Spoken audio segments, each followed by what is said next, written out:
Hi guys, मैं हूँ रेखा राजपूत और मैं आई हूँ एक नई वीडियो के साथ कि पौष मास में कौन सी एकादशी पड़ती है और इससे क्या लाभ होते हैं और इसमें किसकी पूजा करनी चाहिए। चलिए गाइस, वीडियो को शुरू करते हैं। पौष मास में कृष्ण पक्ष के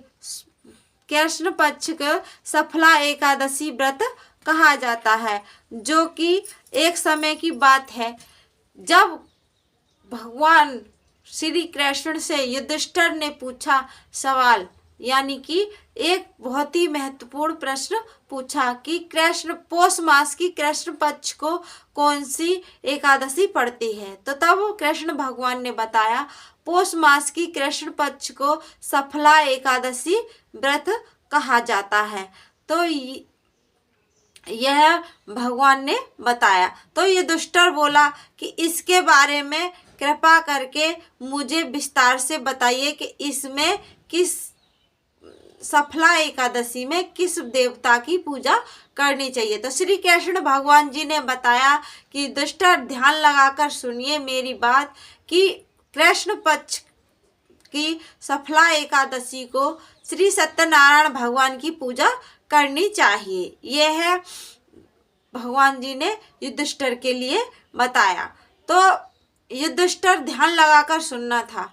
तो कृष्ण पक्ष की सफला एकादशी की पूरी कथा विस्तार से मैं बताता हूँ, यानी श्री कृष्ण ने युधिष्ठिर से कहा। तो श्री कृष्ण भगवान ने बताया कि एक पुराने समय की बात है जबकि एक चंपा नगरी नाम की बहुत ही सुंदर नगरी थी। उसका राजा महिष्मति बहुत ही पालनहार और अपने समय अनुसार चलने वाला और अपने पद चिन्हों पर चलने वाला, सत्य को और धर्म पर चलने वाला राजा बहुत ही प्रिय राजा था। और उसका 4 पुत्र थे। उसका एक ज्येष्ठ पुत्र था लुम्बक, जो सदैव पाप कर्मों में लुप्त रहता था, जैसे जुआ खेलना, ब्राह्मणों को अपमान करना, स्त्री दुराचार। उसके सभी कर्मों का फल राज्य पर पड़ने लगा। तो ऐसा बहुत दिनों तक चला। तो जो राजा महिष्मति था उसने अपने राज्य से निकाल दिया। तो वह लुम्बक पास के जंगल में जाकर रहने लगा। वह लुम्बक अब पाप कर्म उसके तब भी नहीं भूला।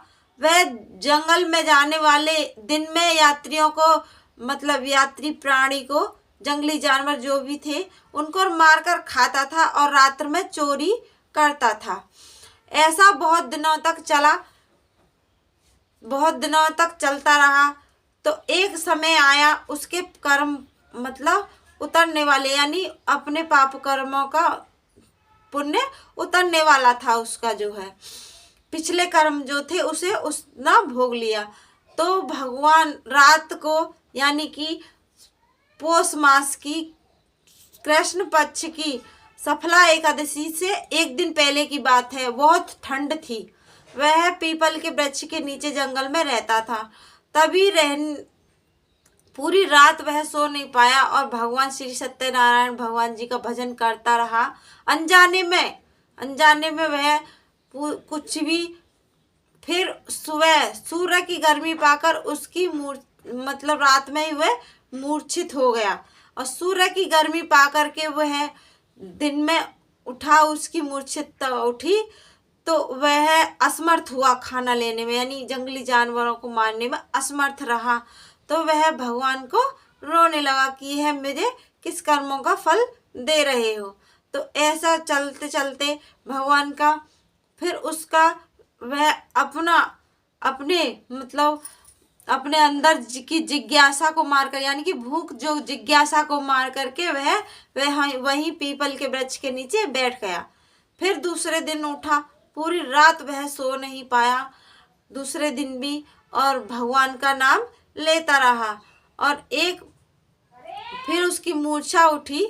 तो वह अपने जो जंगलों में फल गिरे थे उन्हीं फलों को उठाकर ले आया, क्योंकि उसका शरीर चल नहीं रहा था ठंड के कारण। तो इसलिए वह लाया।